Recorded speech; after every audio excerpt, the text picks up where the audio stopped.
Merci à l'organisateur de CIFAL. Merci aux présents. Donc je souhaite la bienvenue à tout le monde. Salam alaikum. Voilà. Donc aujourd'hui, donc le Saïdal, comme elle est toujours au rendez-vous aux manifestations scientifiques, économiques et économiques. Cette année, en 2022, donc on est présent avec une thématique d'actualité, à savoir d'actualité. Et également, donc là, je tiens également à présenter donc nos sincères, donc la bienvenue à tout le monde au nom de Madame le PDG, Madame Akassem, et au nom de toute l'équipe du centre de bioéquivalence, donc le centre Equival Biocenter. Pour vous dire, donc pour un petit rappel, l'année passée, notre centre était présent au salon CIFAL 2021 avec une thématique portant sur un sous-processus d'une étude de bioéquivalence, à savoir le processus de bioanalyse. Il a été animé par ma collaboratrice, Madame Taz. Cette année, on est présent à CIFAL doublement pour deux objectifs. La première des choses, c'est pour lancer la création de notre charte graphique avec le naming de notre centre. Donc, le 22 février 2022, on était nommé CBE Saïdal. Le 23 février 2022, on est nommé Equival Biocenter. Donc, c'est le premier centre de bioéquivalence en Algérie, qui appartient bien sûr au groupe Saïdal, avec un slogan valoir autant. Pourquoi valoir autant? Donc, je vais vous expliquer pourquoi. Donc là, en tenant compte de la thématique de CIFAL, du salon CIFAL 2022, qui est l'industrie pharmaceutique au service de la santé.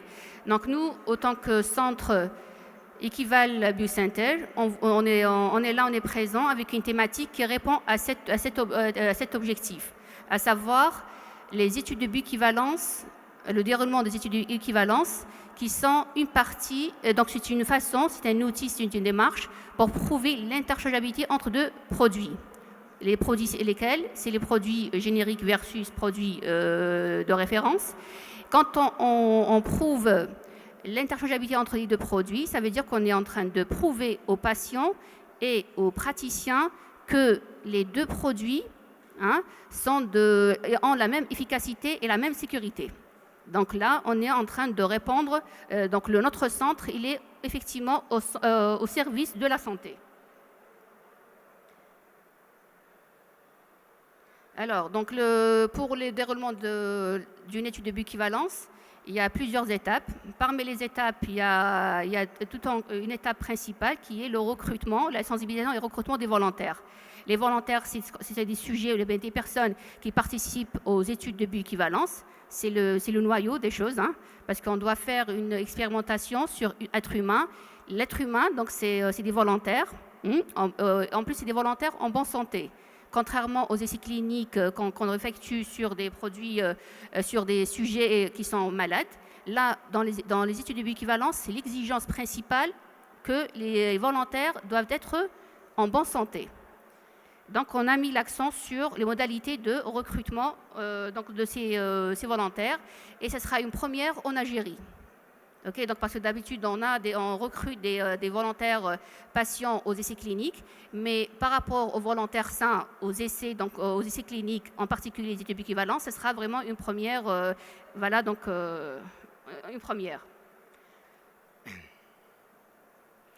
Avant de parler, de dérouler un petit peu les étapes d'une étude de bioéquivalence, là, j'aimerais bien vous donner un peu où va se faire cette étude. C'est important. Donc, l'étude de bioéquivalence avec toutes les étapes et afférentes vont se faire dans un seul centre. Donc, on a une clinique et on a plusieurs structures. Alors, donc, notre centre Equival Biocenter est un centre, il est sur plan juridique, son statut, c'est une CRO. c'est un centre de recherche sous contrat, c'est-à-dire il faut qu'il y ait un contrat entre promoteur et investigateur, et donc c'est à titre financier. Hein. Donc il y a un contrat financier entre les deux. La mission principale, donc, c'est de réaliser des études de bioéquivalence. Donc, on est un prestataire de services en recherche biomédicale. Et ce qui est bien également que cette activité, elle est réglementée, donc elle est même, décrite dans le CNRC. À l'activité, donc on a dit, c'est la préparation, donc de réaliser donc, des études de bioéquivalence. Et la capacité d'accueil, donc on a donc 20 études par an, avec capacité donc, de lits de 25 lits, ainsi que donc, pour vous dire qu'on a obtenu notre autorisation provisoire auprès de la tutelle qui est le ministère de l'Industrie pharmaceutique. Elle a été octroyée en avril 2021. Donc les missions principales, donc, donc notre centre assure les actions donc, de conseil, d'expertise dans le domaine de la recherche clinique, ainsi, et l'activité principale, bien sûr, c'est de réaliser des études de bioéquivalence. Pour réaliser cette étude de bioéquivalence, il faut une équipe pluridisciplinaire. Donc, Equival Biocenter et notre centre est doté d'une équipe vraiment pluridisciplinaire. Il y a des médecins, il y a des pharmaciens, des chimistes, il y a des biologistes, il y a des infirmiers, donc juristes, il y a vraiment tous les profils nécessaires pour réaliser cette étude. Pour les étapes proprement dites, on doit avoir d'abord, il faut qu'il y ait un contrat entre promoteur et investigateur. Et dans ce contrat-là, lors de la signature, donc on doit également les deux valider le protocole de l'étude, donc le protocole clinique ainsi que le protocole clinique. Une fois le protocole est validé, là, donc le dossier sera soumis aux autorités. La première des choses, il sera soumis au comité d'éthique pour avis par rapport au respect de l'éthique et par rapport donc, au respect donc, des conditions, les protections des droits des volontaires et leurs droits. Et après, une fois on a l'avis favorable du comité éthique, on le déposera auprès du ministère de l'Industrie pharmaceutique pour obtenir l'autorisation de lancement de l'étude. C'est-à-dire aucune étude n'est lancée s'il n'y a pas l'autorisation au préalable du ministère de l'Industrie pharmaceutique, de l'autorité. Donc, une fois on obtient l'autorisation de lancement, là, on passe à la sélection des volontaires. Donc sensibilisation, sélection des volontaires et le recrutement. On passe à l'essai clinique, proprement dit. Après, on va voir donc, le détail donc, du déroulement de l'étape, bien de la phase clinique. Une fois on réalise l'essai clinique, on passe à l'analyse des échantillons, ce qu'on appelle la bioanalyse des échantillons. Et puis, on passe également à une analyse des données, pharmacocinétiques et statistiques. Et à la fin, on rédige le rapport final. Ce rapport-là, également, il sera soumis au promoteur, il sera soumis à l'autorité compétente. Donc, comme j'ai dit, aucune étude n'est lancée s'il n'y a pas l'autorisation au préalable donc, de l'autorité, donc le ministère de l'Industrie pharmaceutique. Bien sûr, là, donc, par rapport au déroulement des étapes, donc, on a dit qu'il faut qu'il y ait initialement un accord entre un promoteur qui est le sponsor, qui est le financeur donc, de l'étude, et si lui le propriétaire donc, du produit objet de l'étude. Et puis, on passe avec un investigateur, donc notre centre est Equival Biocenter, et on représente un centre d'investigation. Donc là, c'est quelques promoteurs qui sont passés, qui ont visité notre centre durant l'année 2021. Pour la clinique, donc la première phase, donc dans la clinique, qu'est-ce qu'on fait on donne le médicament principalement aux volontaires, et puis on fait des prélèvements sanguins. Après ces prélèvements sanguins, donc il faut qu'il y ait toute une surveillance médicale en parallèle. Mais avant donc d'entamer cette phase clinique, on a dit qu'il faut passer par la sensibilisation des volontaires.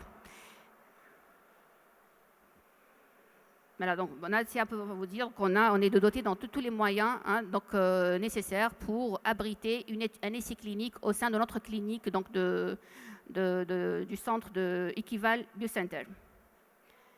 Donc, on a dit que la première phase d'un essai clinique, c'est la sensibilisation des volontaires. Voilà, donc même pour le recrutement des volontaires, ça passe par plusieurs étapes. Donc on va les dérouler un par un. Et donc là, j'ai une petite remarque. Donc on a dit, donc non, c'est pas une remarque, c'est-à-dire donc je mets l'accent sur la nature, donc bien l'état de santé des personnes qui participent à l'étude. On a dit bien, c'est des sujets qui sont en bonne santé, c'est très important, sauf exception dans quelques protocoles où quand la molécule elle est très toxique. Par exemple, on va faire une étude de bioéquivalence pour un produit anti-cancer. Donc, on ne va pas s'amuser à faire l'étude sur des sujets sains. Okay, donc, déjà, la toxicité, elle est évaluée au préalable. Mais à 90%, on peut dire que l'étude, elle se fait sur des produits, sur des sujets sains.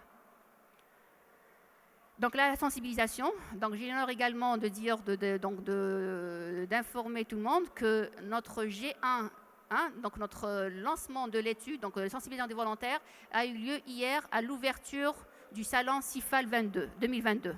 Et là, donc on a mis en place toute une équipe pour la sensibilisation. Et on est en train de piéger uniquement les jeunes, pour vous dire. Les jeunes.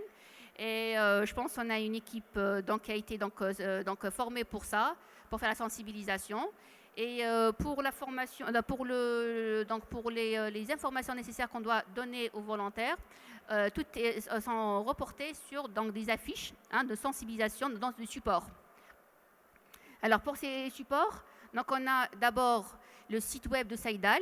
Donc quand vous allez chercher dans le site web de Saïdal, il y a une rubrique bioéquivalence. Sur la rubrique bioéquivalence, il y a des sous-rubriques. Donc vous pouvez toute personne qui veut devenir un volontaire au sein de notre centre Équival Biosynthèse, donc il peut accéder à la sous-rubrique espace volontaire. Et là, il y a toute une procédure comment devenir un volontaire. Il y a même un formulaire à renseigner. Vous le renseignez, après on récolte les informations et la demande, c'est-à-dire c'est une demande, de participation du volontaire.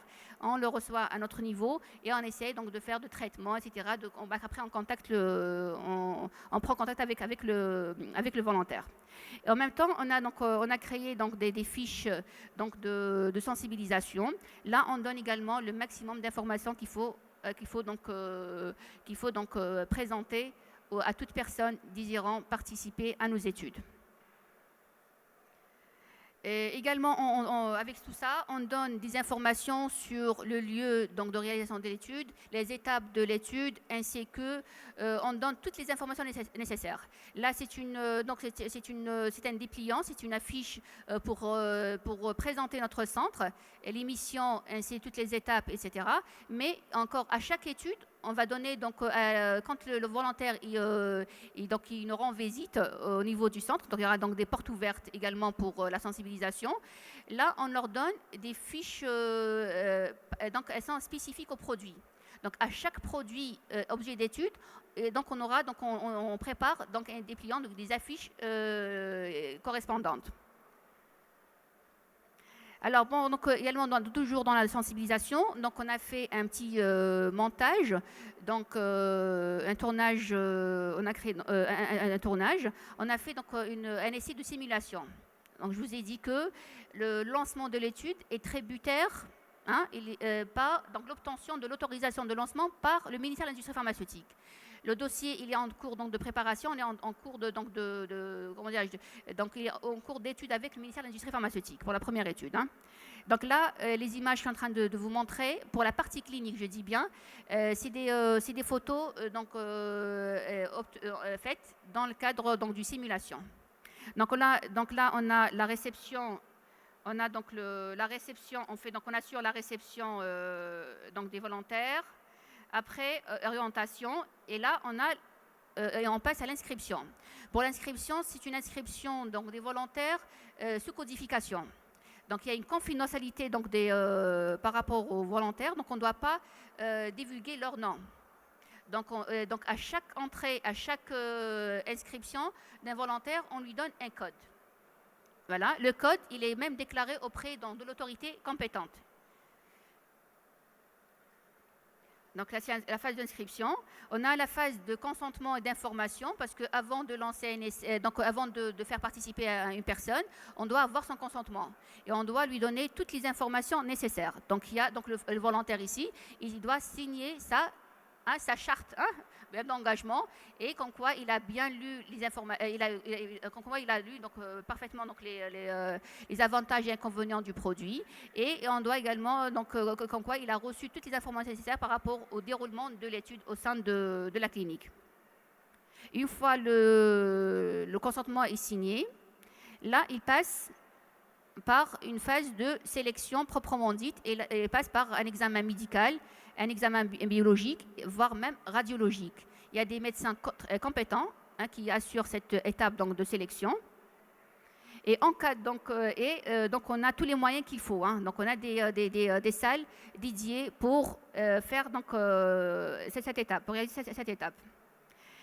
Et pour l'étude également, donc une fois on fait la sélection, la veille de l'étude, on n'est pas le jour J pour faire l'admission donc des volontaires, mais on va assurer l'admission la veille de l'étude. C'est-à-dire ils viennent la veille de l'étude et donc là donc ils ont donc des vestiaires où ils vont se changer, donc ils ont des espaces pour le confort, donc pour la détente, etc. Et chacun il aura son lit. Donc il y aura donc des chambres donc de détente, donc de séjour. Et la veille de l'étude également, ils vont recevoir un repas standardisé, un dîner. Un dîner, généralement c'est à 20h. Et parce que donc on doit respecter l'heure donc de prise donc du dîner et la prise du médicament. Donc il faut au moins jeûner donc 8 à 10 heures de jeûne. Donc le jour de l'étude, proprement dit, donc au réveil, donc on place des cathéters aux volontaires. Et puis, bien sûr, toujours sous contrôle médical. Et donc, on fait administrer aux volontaires le produit de l'étude, sachant que, donc on a bien dit, donc on fait une étude comparative entre deux produit générique et un produit de référence. Et donc, le test, il se fait en aveugle. Ça veut dire quoi? Donc, le patient, le volontaire, il ne sait pas ce qu'il est en train de prendre. Parce que, pour éviter tout biais, donc là, on leur donne, mais il y a ce qu'on appelle un schéma de randomisation. Il n'y a que le médecin investigateur qui est au courant de cette répartition. Après, on passe, après la prise de leur, donc du médicament, il y avait des prélèvements sanguins, on les fait selon un planning bien particulier. À midi, bien sûr, les volontaires ils ont le droit à un déjeuner. Donc bien équilibré, il est standardisé. On évite uniquement tout ce qui est carottes, tout ce qui est produit à base de xanthine, par exemple le café, donc le thé. Il y a des restrictions par rapport à certains aliments, y compris la carotte, donc pamplemousse, tout ça. Mais sinon le reste, c'est vraiment un repas. Ils vont recevoir un repas très équilibré, très riche. Durant l'étude également, donc il y a un suivi médical. Donc il y a toujours un staff médical, il y a des médecins, il y a donc des réanimateurs en cas de pépins, en cas des effets indésirables liés au produit. Et là, on a même une salle donc de soins d'urgence. Là, on assure donc la prise en charge médicale donc d'urgence en cas de pépins. Et quand c'est grave, c'est des effets indésirables très graves liés à la prise du médicament, donc le volontaire il est évacué vers une structure de santé ayant donc doté donc des lits de réanimation pour une bonne prise en charge de réanimation médicale. Et donc également pour dire que les volontaires, il y a beaucoup de choses à dire pour le volontaire. Il y a notre centre qui répond aux normes BPC, donc les normes, les exigences d'éthique. Nous, on respecte tous les droits des volontaires, à savoir le droit à la protection des informations. On a dit c'est confidentiel. Donc d'ailleurs, on attribue des codes. Il y a le droit de retrait de l'étude. Toute personne qui veut arrêter donc sa participation à n'importe quel moment de l'étude, il a le droit de le faire. Donc on n'a pas l'obligé donc de rester. Non. Donc le volontaire il est roi. Ok. C'est vrai, il vient. Donc d'ailleurs même quand il vient avec son propre gré. Il signe son consentement. Et il est vraiment dans toutes les bonnes conditions d'accueil, donc de séjour et tout. Mais toutefois donc si la personne le volontaire veut quitter, se retirer de l'étude, nous on doit l'autoriser et il sera libéré. Droit à une couverture sanitaire, on a dit qu'en cas de problème, donc il y a une assurance au préalable qui est donc assurée pour les volontaires qui participent à l'étude. Et enfin, il y a notre droit donc de compensation par rapport à son séjour au niveau donc de l'étude. Là, il y a une compensation, il y a une indemnisation financière. Et c'est en dinars, hein, c'est en dinars. Et elle est calculée en fonction de le degré d'effet indésirable et ainsi que par rapport au nombre de jours passés au niveau de la clinique. Pour garantir également la sécurité des volontaires, on exclut de notre étude les personnes mineures, âgées, donc les personnes qui sont les femmes enceintes, les femmes allaitantes, les personnes qui sont malades, et ainsi que les personnes privées de liberté. Toutes ces personnes-là, elles ne sont pas autorisées. Et bien sûr, donc l'âge recommandé, c'est entre 18, arrêté, c'est entre 18 et 50 ans. On peut aller jusqu'à 55 ans. Pour la bioanalyse, donc là, dès la première phase, une fois c'est bon, on a accueilli donc les échantillons biologiques contenant le principe actif après absorption dans le milieu biologique, soit sérum, soit plasma, soit le sang total, soit les urines, tout dépend de la molécule. Là, l'échantillon il sera acheminé vers le laboratoire de bioanalyse. Là, on va faire le traitement de l'échantillon et sa détection, le dosage. Pour le laboratoire de bioanalyse, il est doté de tous les moyens et d'équipements de haute technologie, de dernière génération. Pour les étapes, la bioanalyse, on a 3 étapes.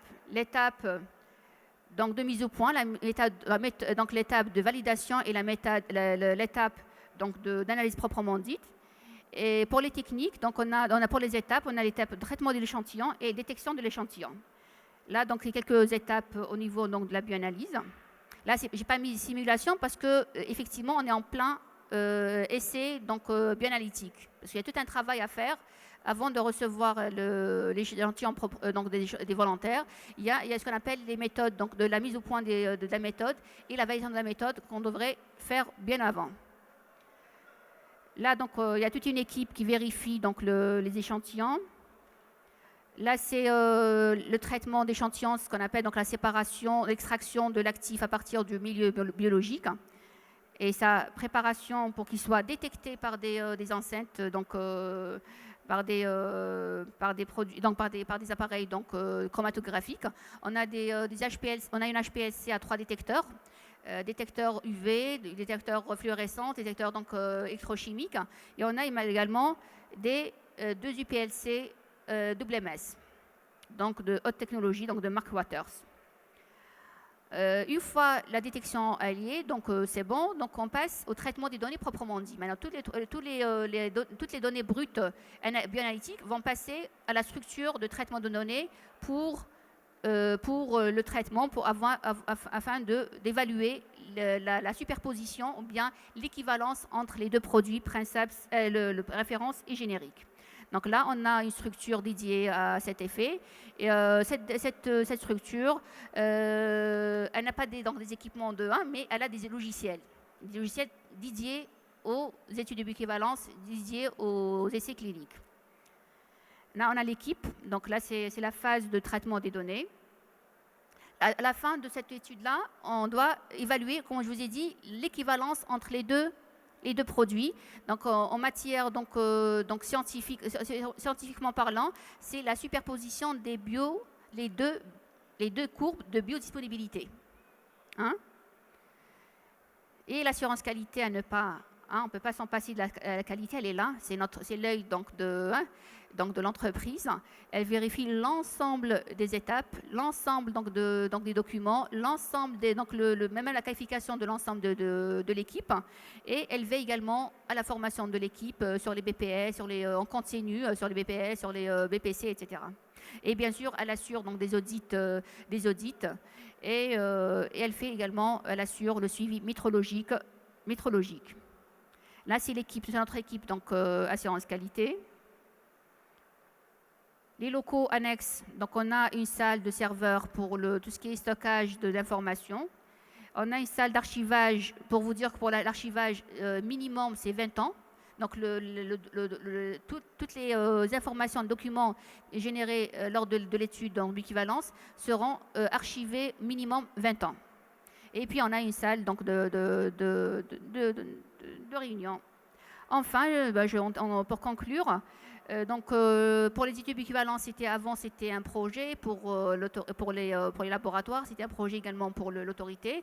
Mais à partir du décret exécutif donc du 22 novembre 2020, qui a rendu obligatoire de réaliser les études de bioéquivalence à tous les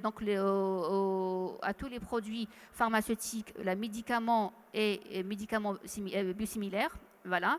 Et donc là, vu cette obligation-là, ça veut dire qu'on est tout producteur algérien doit passer par une étude de bioéquivalence. Mais bien sûr, il y a des exonérations. C'est pas tous les produits pharmaceutiques doivent être on doit leur faire une étude de bioéquivalence. Par contre, il y a des exonérations. Il y a également des obligations pour certains produits. Et là, ça a été, même le ministère de l'Industrie pharmaceutique, elle a publié les différentes catégories de produits qui sont concernés par les études de bioéquivalence. Donc pour finir, je pourrais dire que notre centre Equival Biocenter, c'est un centre qui appartient au groupe Saïdal. Il est en phase d'obtention son agrément final. Il est en phase également de lancer sa première étude.